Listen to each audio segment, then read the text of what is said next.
Samantala, mataas naman na kalibre ng baril at mga bala na gamit umano ng mga miyembro ng Communist Terrorist Group ang narecover sa isirgawang operasyon ng Mountain Province PNP. Magbabalita dyan si Patrolwoman Grace Kibyaena.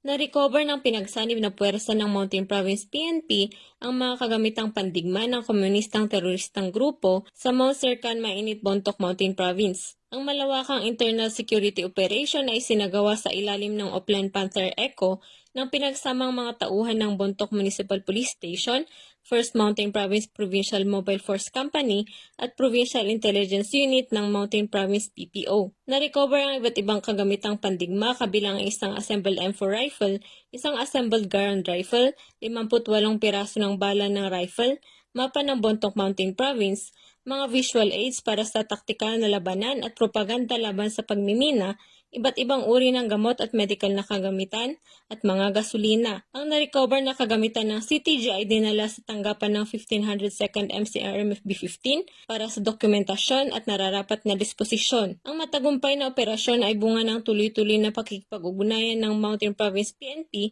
sa mga sumukong CTG. Patuloy naman ang panawagan ng mga otoridad sa mga residente na makipag-ugnayan sa himpilan ng pambansang pulisya para sa anumang impormasyon na makakatulong sa pagbuksa ng terorismo sa buong rehiyon ng Cordillera. Mula dito sa rehiyon ng Cordillera, ako ang inyong PNN correspondent, Patrolwoman Grace Kibyaena, alagad ng batas, tagataguyod ng balitang pulis.